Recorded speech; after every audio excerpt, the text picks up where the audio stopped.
Namo tassa bhagavato arahato samma sambuddhassa. Namo tassa bhagavato arahato samma sambuddhassa. Namo tassa bhagavato arahato samma sambuddhassa. Pada kinang kaya kamang, wajah kamang pada kinang manu kamang, panidite pada kina nikatwana labantate pada kine. Setelah melakukan kebaikan-kebaikan, yaitu bertindak baik, berucap baik, berpikir baik, berpengharapan baik, pahala-pahala baiklah yang akan diperoleh.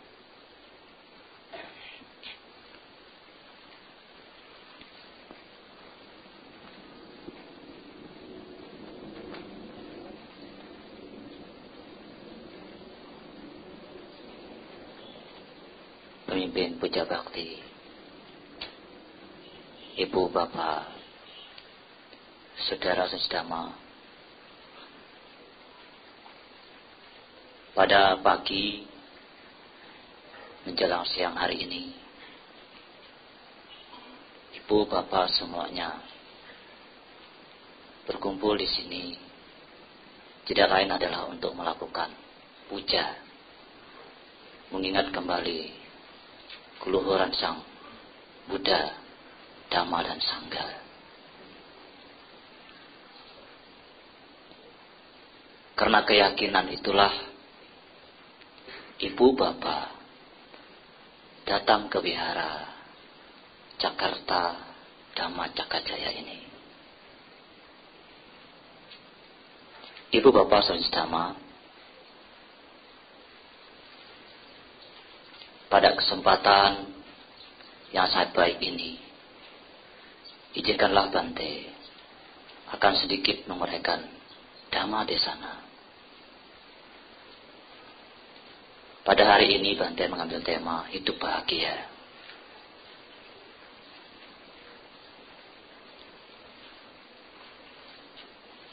Manusia pada umumnya, termasuk semua makhluk, sangat ingin hidup bahagia, mendambakan hidup bahagia.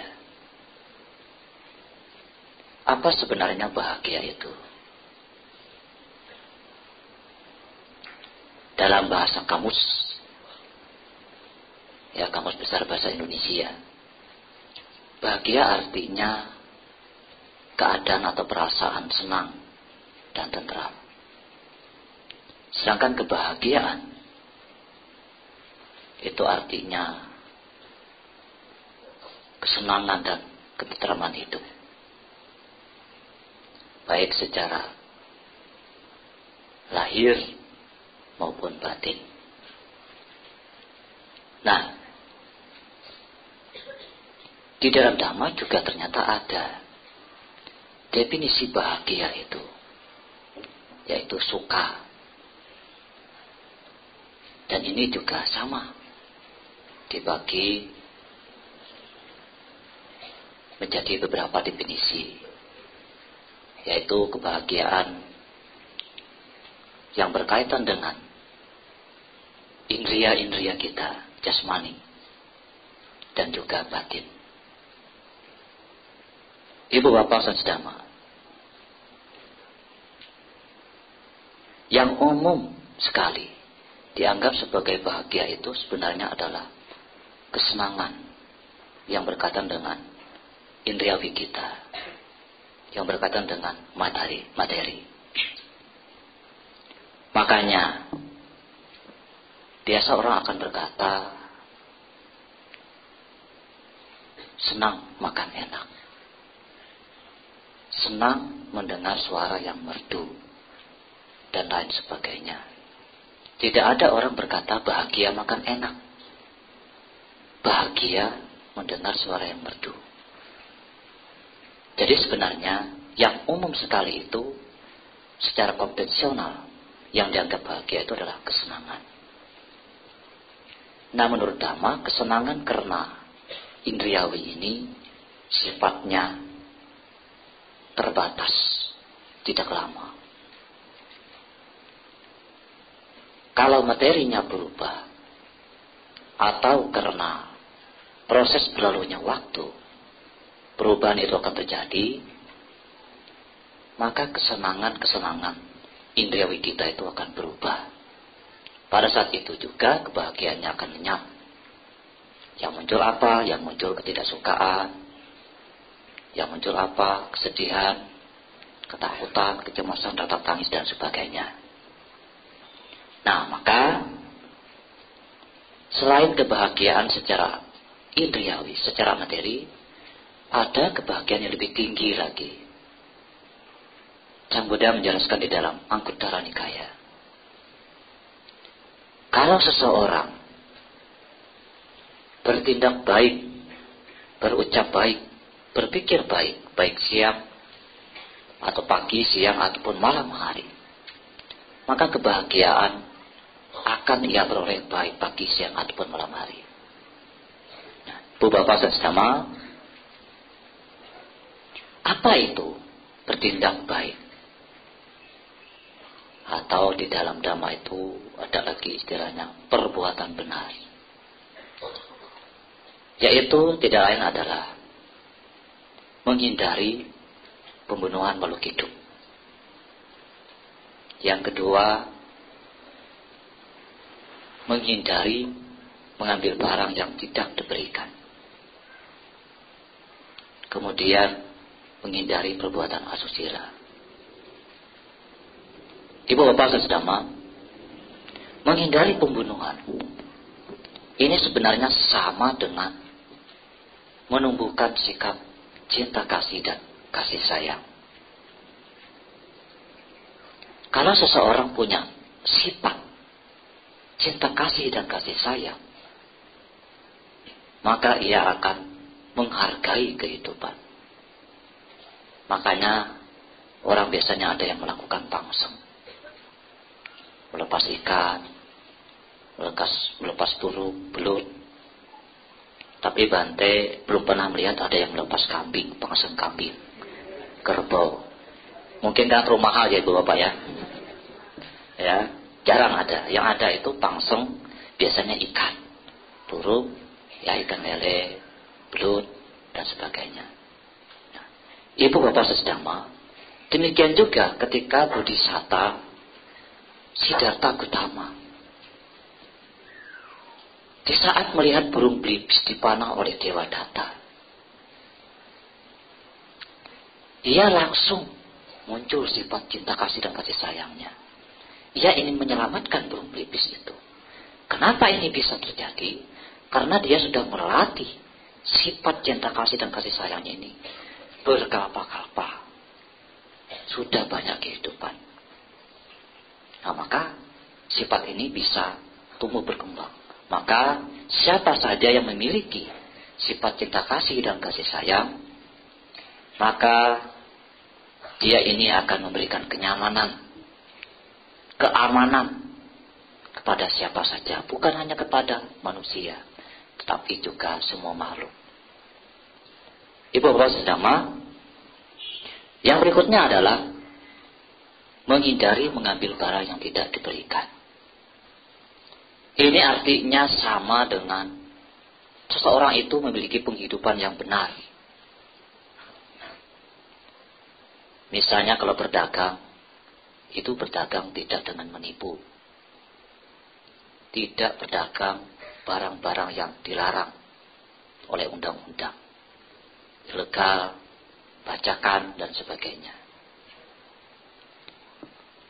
Bante di waktu masih umat, ada teman cerita.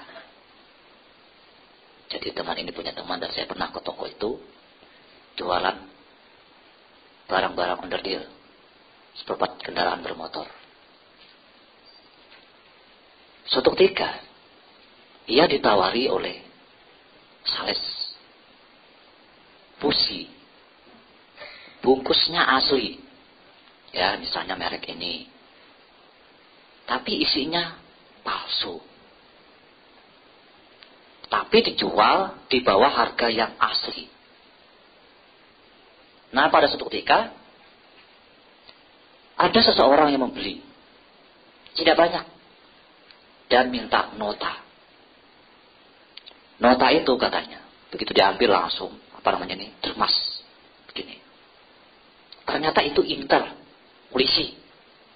Besok pagi, yang punya toko itu masih belum bangun, langsung digerbak, didobrak pintu itu, angkat tangan, pagi-pagi buta katanya. Akhirnya mereka polisi. Apa yang terjadi? Damai. Bayar denda 25 juta. Padahal lakunya baru 3 biji busi itu. Nah, temannya yang lain ada lagi di kota besar, tidak perlu saya sebut di mana. Nah, dia ini membuka warnet. Ya, warnetnya itu banyak komputernya. Dan mungkin juga biasanya gabung dengan game biasanya. Game online. Nah, suatu ketika ada juga polisi datang, sidak. Dicek. Ini di mana ini? Software aslinya, tunjukkan. Jadi kalau misalnya komputernya 10, ya softwarenya, DVD-nya asli itu juga 10. Nah, itu nggak bisa menunjukkan. Artinya window yang digunakan itu bajakan. Nah, akhirnya juga didenda. Bahasa kasarnya itu diperas 200 juta. Nah, yang dibayar. Nah, ini jadi ibu bapak, banyak kerugian-kerugian. Atau sesuatu yang tidak baik kalau kita berusaha yang tidak benar. Ya, berdagang yang tidak benar. Jadi kalau mereka yang berdagang, walaupun omsetnya kecil, walaupun hasilnya hanya cukup istilah, bahasa orang bisnis itu cukup makan dan minum kehidupan sehari-hari, tidak jadi soal, yang penting hidupnya tentram. Mau cari hidup tentram nyaman, bisa makan enak, tidur enak, atau tidur dengan kegelisahan, ketakutan. Ya, pasti kita ingin hidupnya itu yang damai. Nah, yang berikutnya, tindakan yang benar adalah menghindari perbuatan asusila. Menghindari perbuatan asusila ini sama dengan seseorang itu memiliki kepuasan, santuti bahasa Balinya. Artinya, kalau dia punya pasangan, ia setia. Jadi jangan diplesetin ya. Biasanya anak muda yang pacaran, oh saya ini setia Bante, setiap tikungan ada. Wah, itu lain. Ya, artinya memang hanya memiliki satu pasangan. Ya, artinya apa? Kalau memang misalnya seseorang itu belum punya pasangan, ya dia puas dengan keadaan dirinya yang memang belum punya pasangan. Artinya dia bisa menjaga moralitasnya, berperilaku baik, menjaga kesuciannya. Zaman sekarang sudah bukan umum lagi, rahasia umum lagi. Kalau pergaulan bebas sedemikian memprihatinkan. Kalau dulu sangat jarang didengar, tapi sekarang ini sampai anak SMP pun sudah banyak terlibat prostitusi. Ya, kenapa fenomena seperti ini bisa terjadi? Ya, itulah zaman sekarang itu. Ya, maka kalau seseorang tidak punya tameng, tidak punya pengertian yang benar, tidak bisa menjaga moralitas, dia gampang sekali tergoda oleh keadaan, oleh lingkungan. Biasanya mungkin karena diiming-imingi, dirayu-rayu, tapi yang lain ada juga yang kena dijebak. Jadi tidak semua itu karena kemauannya sendiri. Jadi banyak faktor. Nah, yang biasanya terjadi adalah kalau hamil bukan dikehendaki, biasanya dilakukan aborsi, menggugurkan kandungan. Nah, ini sebenarnya menurut penelitian pakar kesehatan, mereka yang melakukan aborsi itu ternyata punya trauma pada kandungannya. Itu berefek pada akan gampang terkena kanker rahim. Itu ada penelitiannya.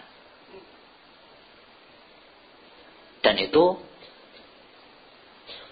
juga memang membuat psikologis, kondisi, pikiran batin orang yang melakukan aborsi itu hidupnya tidak tenang. Ada kisah nyata, sudah nikah tapi tidak punya anak, bertahun-tahun. Ternyata sebelumnya waktu masih baru nikah, begitu hamil mungkin karena tidak siap, ia menggugurkan kandungan. Suatu ketika, begitu sudah siap, begitu ada tanda-tanda kehamilan, ia selalu bermimpi ada anak kecil yang menghampiri. Saya mau mengambil anak, saya mau mengambil adik saya. Biasanya kalau bermimpi begini, ibu itu akan keguguran. Nanti berikutnya hamil lagi sama. Hamil lagi sama. Jadi selalu mimpi yang sama. Nah ini boleh dibilang ya akibat dari perbuatan buruk orang itu sendiri. Menggugurkan kandungan. Yang lain lagi ada yang selalu sakit-sakitan. Konon sampai ke Singapura berobat. Juga mimpi buruk. Dalam mimpinya itu apa? Jadi orang itu kurus, dia itu tertekan. Jadi dalam mimpinya itu mama jahat. Artinya dia tidak senang dengan orang tuanya itu karena dia digugurkan. Jadi selalu mimpi buruk. Nah ini adalah akibat-akibat karma buruk. Kalau seseorang melakukan perbuatan-perbuatan yang tidak semestinya dilakukan, itu efeknya itu berantai. Ya, padahal dia sudah nikah tetapi menggugurkan kandungan itu. Nah itu biasanya efeknya berantai. Nah apalagi yang tidak menikah, ya, kemudian aborsi. Nah itu tambah double lagi karma buruknya. Nah maka kalau seseorang itu puas dengan pasangannya, puas dengan keadaan dirinya, yang walaupun belum menikah, artinya dia bisa menjaga moralitasnya, itu kesucian sirahnya akan terjaga. Nah yang berikutnya ibu bapak, setelah bertindak dengan baik, kita berucap dengan baik.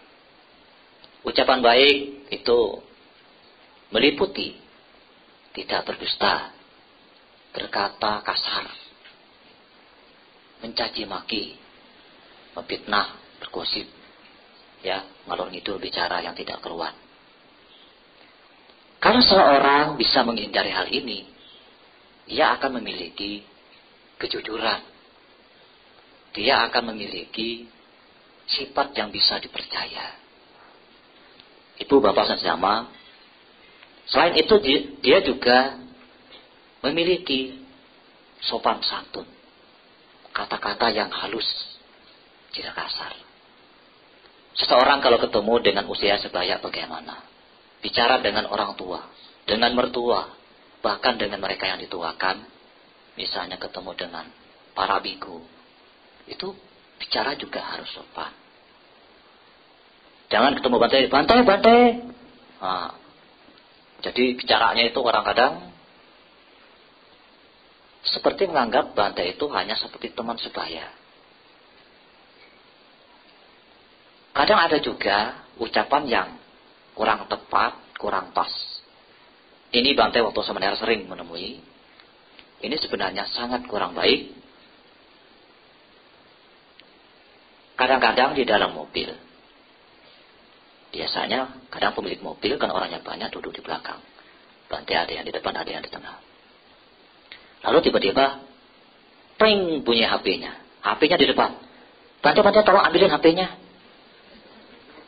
Ini tidak sopan. Atau masuki perumahan. Ya, dia punya sopir duduk di belakang juga. Biasanya ada perumahan tertentu, apa namanya itu poster yang nyebutnya, itu minta KTP ditinggalin. Nah, nyodorin KTP, Bante tolong kasihkan ke sopir. Nah, itu juga nggak sopan. Kurang pantas dilakukan. Sebenarnya yang rugi adalah yang menyuruh itu sendiri. Di tempat saya, yang namanya menyuruh orang tua kandung sendiri apalagi, itu sebenarnya sudah tidak sopan. Ternyata ini ada kaitannya dengan hukum karma, hukum sebab akibat. Di dalam Dhammapada kata-kata itu ayat 21 sampai 23. Di situ ada diceritakan Kujutara. Ini adalah seorang pelayan Ratu Sumawati. Nah, dia ini bisa menguasai kitab suci yang dibukukan itu kitab Ikiputaka. Dan dia mencapai tingkat kesucian Sotapati. Nah, kenapa dia ini bisa menjadi pesuruh seperti itu? Ternyata di kehidupan yang lampau, dia ini pernah menemui, dia ini seorang ratu, putri raja.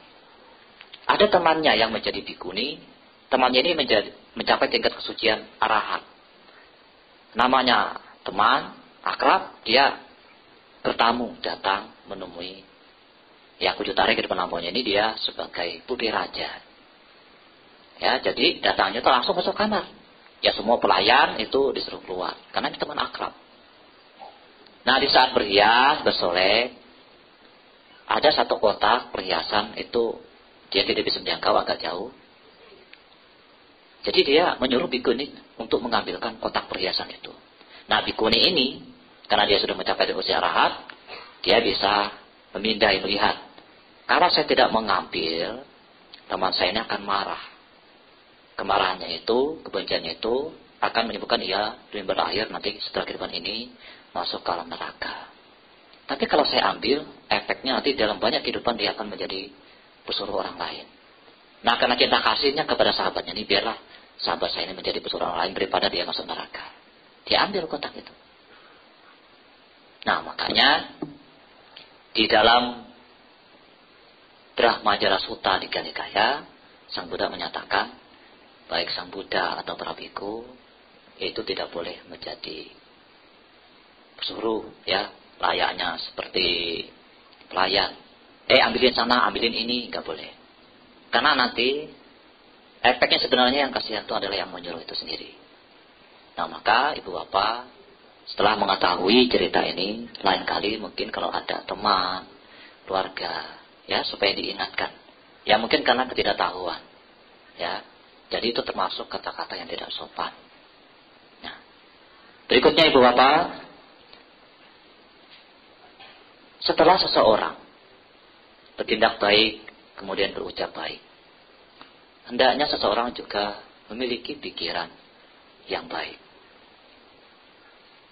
Artinya, pikiran yang baik, pikiran yang benar, itu terbebas dari kekotoran-kekotoran batin.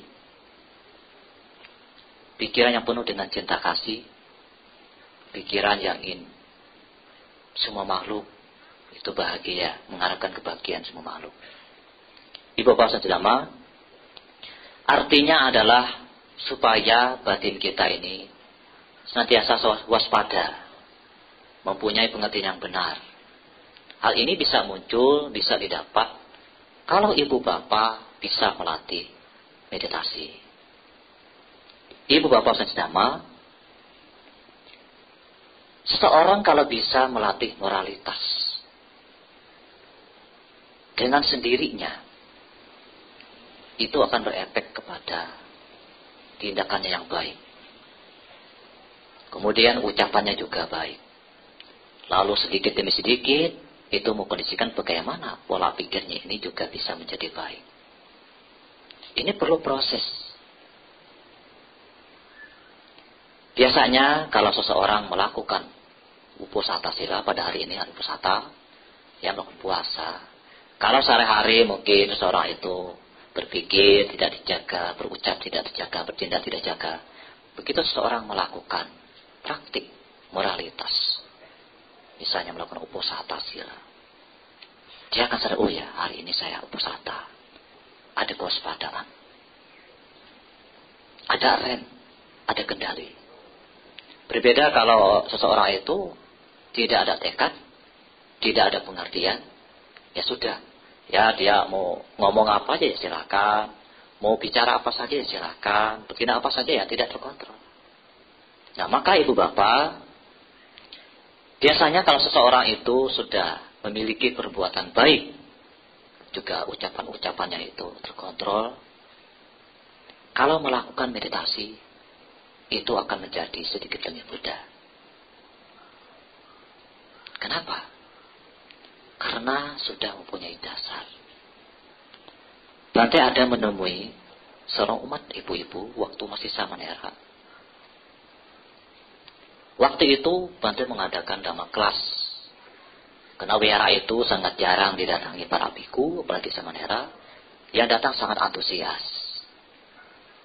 Lalu Bante dhamma kelas. Temanya tentang metta buana, meditasi cinta kasih, dan manfaat-manfaatnya. Dijabarkan dengan luas, dengan jelas. Besoknya, di saat dana makanan pagi, ibu ini bertanya, Samanera, kalau kita meditasi, lalu batin kita merasa bahagia, merasa suka sekali, itu kenapa ya? Apa yang harus dilakukan? Nah, awalnya Bante waktu itu berpikir, loh, ini ibu baru meditasi kok, sudah merasa bahagia, merasa suka yang meluap-luap. Kenapa bisa seperti ini? Nah, akhirnya Bante udah itu disadari saja, meditasi itu kita fokus kepada napas. Kalau ibu objeknya cinta kasih, ya sambil mengucapkan perlindungan, semoga saya bahagia, semoga semua berbahagia. Nah, sampai malamnya Bante masih kepikiran. Biasanya kalau orang bertanya tentang meditasi, waktu latihan meditasi, biasanya, aduh Bante, aduh Samanera, meditasi saya kacau, gelisah. Tapi beda dengan ibu ini, kenapa ibu ini kok bisa begini ya? Ini ngelamun apa berhayal? Nah, Bante ada kenal dengan umat yang punya kemampuan batin atau indigo. Bertanya, ini kenapa ibu ini? Ini berhayal atau memang hasil dari meditasi? Nah, menurut umat ini, ibu ini di sekitar tempatnya itu, di sekelilingnya itu, banyak para dewa yang datang. Itulah yang membuat ibu itu merasa gembira, merasa senang sekali. Nah, jadi ibu apa? Memang diceritakan, para dewa semakin tinggi tingkatannya, itu akan memberikan ketenangan kepada seseorang kalau dia didekati. Semakin tinggi, ya, yang tingkat yang paling rendah itu kita merasa bahagia saja, senang. Pokoknya nggak tahu mengapa merasa senang. Kalau orang meditasi biasanya tahu itu pipi, tergiur. Tapi ini walaupun tidak meditasi, dia merasa senang, bahagia. Semakin tinggi tingkat dewanya, itu semakin tenang. Biasanya kalau Brahma itu dia konon diceritakan tenang. Nah, kenapa itu bisa terjadi? Karena ibu ini memang rajin berbuat baik. Tidak hanya ibu ini, tetapi seluruh anggota keluarga, anak-anaknya, suaminya. Dan konon, menurut umat ini diceritakan, leluhur mereka ini sebelumnya pernah mendanakan wihara kepada biku sangga. Jadi katanya ini mereka ini 7 turunan, mereka ini akan selalu sejahtera. Nah, jadi ibu bapak, memang kebajikan itu sifatnya seperti itu, efeknya seperti itu. Makanya kalau di suta-suta dalam pada kata-kata, banyak juga para biku, para samanera. Itu dikondisikan oleh para dewa supaya tempatnya menjadi hening, supaya tidak berisik, sehingga mempercepat mereka ini mencapai tingkat kesucian. Jadi baik samaneranya itu atau para bikunya itu, karma baiknya berbuah, para dewanya itu mengkondisikan karma baik. Jadi berbuat baik. Jadi itu saling menguntungkan, jadi saling berkaitan.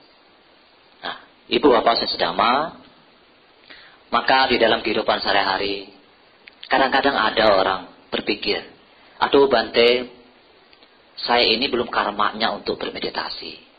Saya karmanya hanya berdana saja, berdana.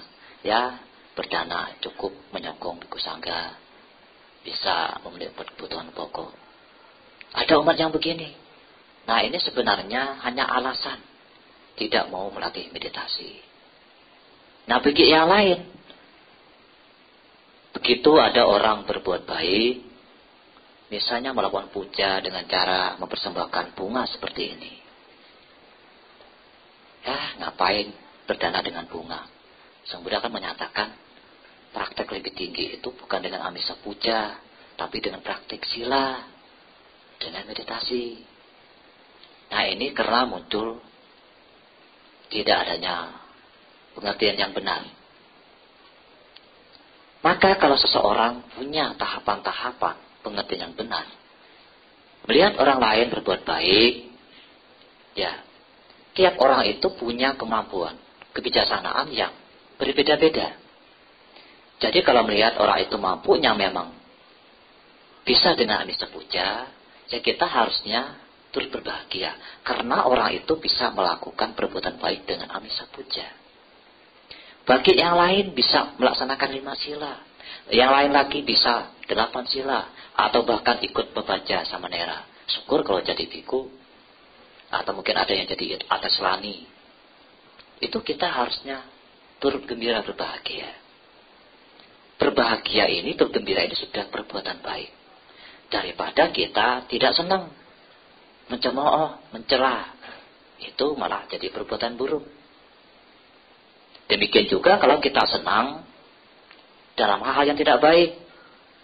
Misalnya orang dalam kesusahan, lalu kita senang, rasain lo, itu kamu buruk, kamu berbuah. Ini sebenarnya tidak baik. Sangat berat.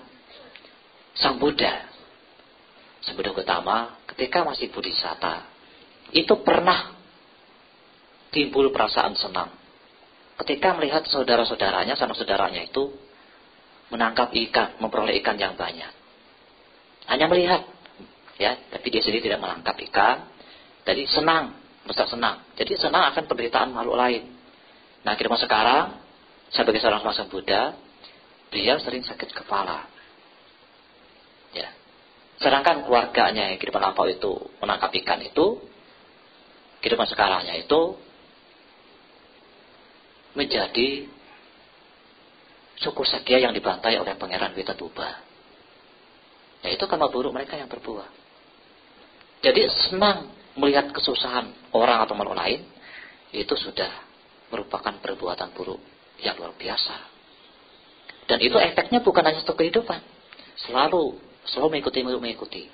Dimanapun dia berbuah, itu efeknya selalu tidak membahagiakan. Nah, maka kalau kita bisa melatih pikiran dengan penuh cinta kasih, senang kalau melihat orang lain berbuat baik, artinya punya pengertian yang benar.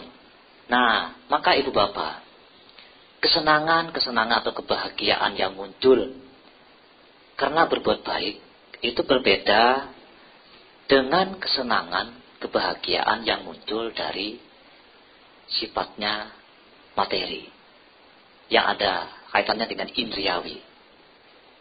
Kalau indriawi itu begitu berubah, kebahagiaannya luntur. Tapi berbeda kalau kita melakukan tindakan-tindakan berjasa, perbuatan baik dengan melaksanakan sila, dengan melaksanakan meditasi. Nah, maka bagi mereka yang telah melakukan perbuatan baik, ya, termasuk juga bertindak yang baik itu termasuk berdana, itu hendaknya setelah melakukan kebajikan dengan cara bertindak baik, berucap baik, itu harus ada tekad, pengharapan, beraditana. Seperti halnya seorang bodhisatta atau para arahat. Di kehidupan lampau mereka itu setelah melakukan kebajikan, mereka itu beraditana, bertekad. Tekadnya adalah, semoga dengan jasa kebajikan yang saya lakukan ini, di masa yang akan datang, saya bisa terbebas dari bimbang lahir, bisa mencapai kebahagiaan tertinggi, nibbana. Atau terinspirasi, seperti halnya Moggallana dan Sariputta. Jadi Bante Mahamoggallana dan Sariputta ini itu terinspirasi, ada melihat Sang Buddha di masa yang lampau, saat itu Sariputta melihat ada 2 biku itu memiliki keistimewaan, ia juga kepingin memiliki hal itu. Jadi dia berarti tanah, lalu mengabarkan kepada temannya, karena dia sudah bertekad menjadi orang yang bijaksana setelah Sang Buddha, maka temannya itu disuruh bertekad memiliki kesaktian. Artinya kesaktian nomor 2 setelah Sang Buddha. Dan mereka selalu melakukan kebajikan. Itu kalau sudah bertekad seperti itu, kapanpun nanti kehidupan akan datangnya, timbul lahir lagi sebagai seorang manusia, atau mungkin sebagai makhluk-makhluk yang lain, mereka itu akan selalu ingat berbuat baik. Jadi selalu bertekad. Jadi bukan hanya berharap supaya hidup bahagia di alam manusia, atau supaya timbul dalam bahagia alam surga, di alam dewa, tapi lebih tinggi dari itu, bertekad supaya bisa mencapai kebahagiaan tertinggi, nibbana. Demikian juga Wisaka. Itu juga sama. Itu juga terinspirasi, bertekad. Setelah melihat, ada penyokong Sang Buddha dan Bhikkhu Sangga, dia juga bertekad, semoga dia akan datang juga sama seperti itu. Bisa menjadi penyokong utama. Bisa berdana dengan sangat besar kepada Sang Buddha dan Bhikkhu Sangga. Itu bisa terwujud kalau bertekad dengan kesungguhan hati. Ibu bapak sedama, beberapa bulan yang lalu Bante pernah ketemu dengan anak kecil, perempuan usianya kurang lebih 4 tahun. Malam-malam anak wihara ada manggil, katanya ada yang mau berdana. Nah, ternyata anak kecil itu yang didanakan apa? Didanakan adalah cerengan hasil dari tabungannya sendiri. Jadi itu isinya uang recehan, ya 500, ada 1000. Kalau orang tuanya mau memasukkan uang berlebih yang bukan uangnya sendiri, artinya uang jajan yang dikasihkan ke anak ini, dia tidak mau. Dia itu mau itu menabung adalah itu miliknya sendiri. Jadi uang jajan dan sebagainya dia kumpulkan, dia masukkan di jaringan itu. Bahkan orang tuanya ini, papanya ini waktu itu juga dipesan, Pak, bawa sesuatu dong buat Bante, buat didanakan. Bante berpikir, ini anak sudah bijaksana sekali. Malah pinteran anaknya ketimbang bapaknya dalam hal berdana. Anak kecil, belum sekolah. Nah, karena Bante penasaran, saya tanya namanya siapa. Nah, ini Bante tanyakan lagi kepada umat yang punya kemampuan tadi, indigo. Ternyata dia ini dalam kehidupan yang lampau bertekad di hadapan seorang biku setelah berdana. Dia bertekad, inspirasinya adalah Wisaka. Dia ingin menjadi penyokong Sang Buddha dan Bhikkhu Sangga. Jadi dan juga bertekad kehidupan akan datang selalu timbul lahir di keluarga umat Buddha, dan dia ingin menyempurnakan paramitanya berdana kepada Bhikkhu Sangga. Ini katanya kelahirannya yang ketiga setelah dia bertekad. Luar biasa ibu bapak. Anak kecil baru umur 4 tahun, tidak ada yang menyuruh, bisa menabung sendiri. Bahkan orang tuanya itu malah disarankan, ayo bawa sesuatu untuk didanakan buat Bante. Itu karena hasil tekad kebajikan. Jadi jangan heran ibu bapak kalau membaca suta-suta dan membaca kata-kata, kenapa kok mendengarkan khotbah Sang Buddha atau para Bante yang terarah, yang punya kemampuan-kemampuan untuk mengkondisikan mereka itu bisa mencapai tingkat kesucian, cepat sekali. Semua itu bukan terjadi kebetulan. Semua itu karena buah kebajikan. Jadi kehidupan yang lampau mereka itu berbuat baik, lalu bertekad. Semoga hidup akan datang misalnya apa. Ya, misalnya tadi anak tadi bertekad ingin menjadi seperti Wisaka itu.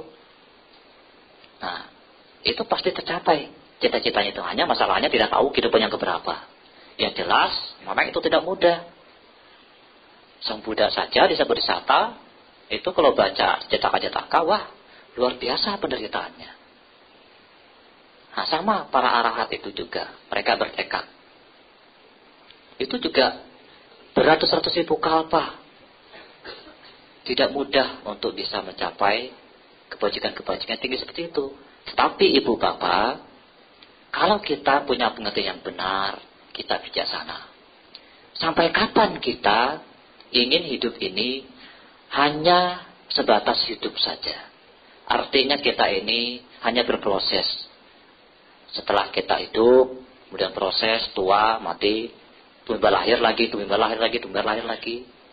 Walaupun kita bisa mencapai alam-alam surga, itu juga ternyata di dalam Dhamma ceritakan tidak kekal. Kalau habis karma baiknya, kita bisa lagi turun, ya, bisa terakhir neraka. Ya, seperti hanya Ananda, sepupu Sang Buddha, ya, di saat mendambakan istrinya yang baru menikah ditinggalkan itu, karena Sang Buddha mengkondisikan membawa mangkok Sang Buddha sampai ke wihara, ya ingin pulang,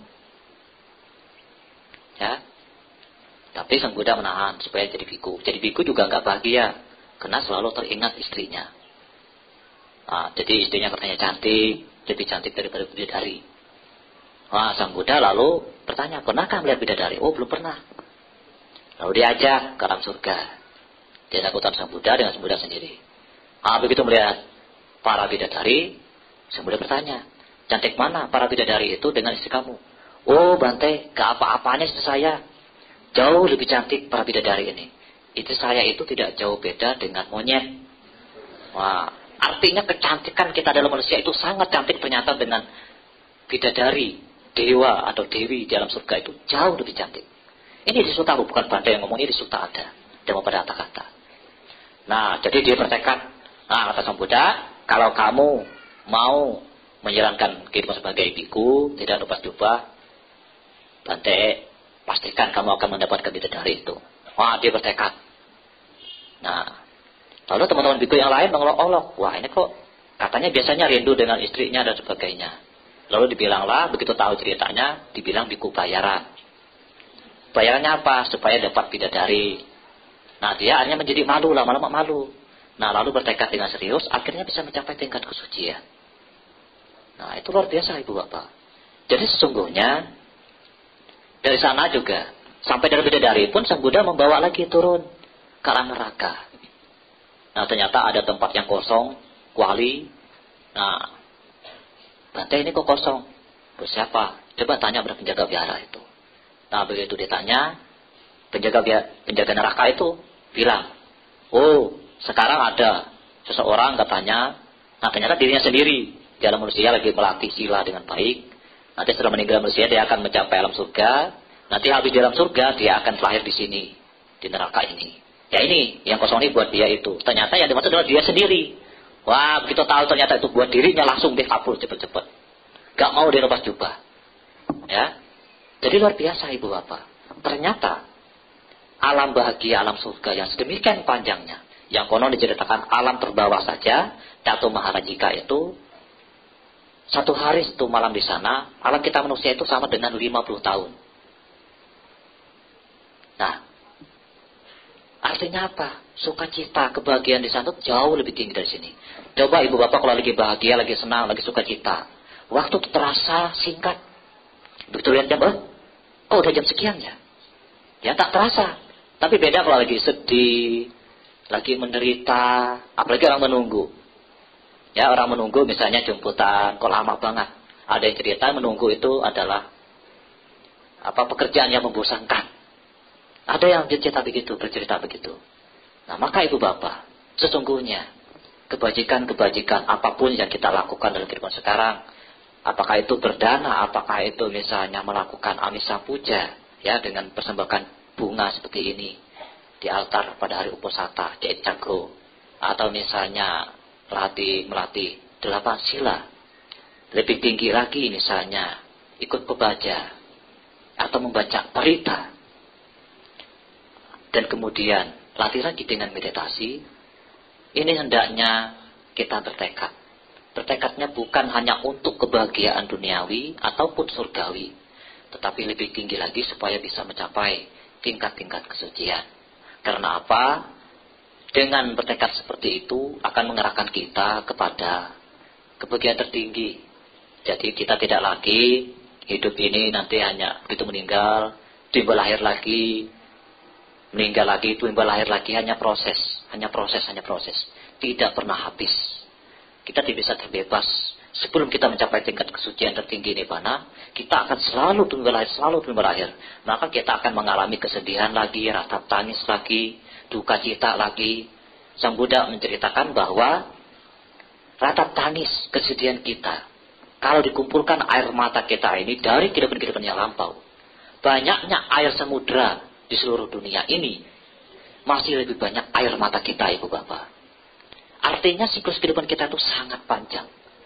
Sangat menderita sekali dari setiap siklus kehidupan kita itu. Mungkin Ibu Bapak berpikir, kita menangis waktu kecil sampai sekarang. Kalau dikumpulin satu ember sampai ke kira-kira air mata kita itu. Ya Ibu-Ibu, sampai ke kira-kira. Mungkin kalau ember kecil sampai. Tapi kalau ember yang 10 liter mungkin gak sampai. Dari kita bayi, anak-anak, sampai mungkin remaja, kalau misalnya cengeng nangis, dikumpulin itu. Satu ember 10 liter itu kira-kira gak sampai.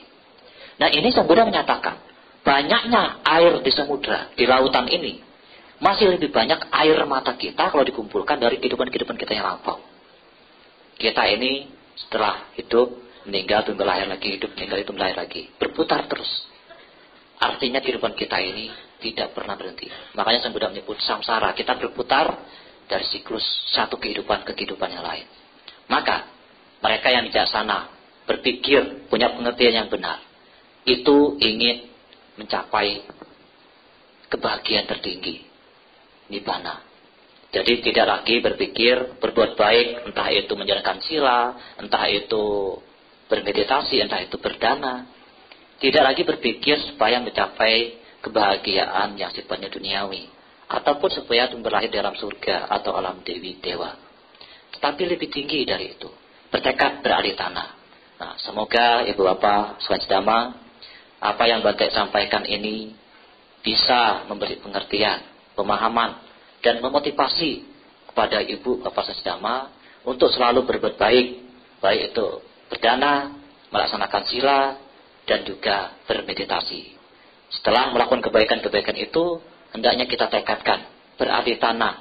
Bagaimana supaya jasa kebajikan ini bukan hanya untuk mendapatkan kebahagiaan yang sifatnya duniawi, surgawi, tapi lebih tinggi dari itu supaya kita bisa terbebas dari timbul lahir, yaitu bisa mencapai kebaikan tertinggi Nibbana. Terima kasih atas segala perhatiannya. Sabe sata bawantu sukitata. Semoga semua makhluk hidup berbahagia. Sadhu, sadhu, sadhu.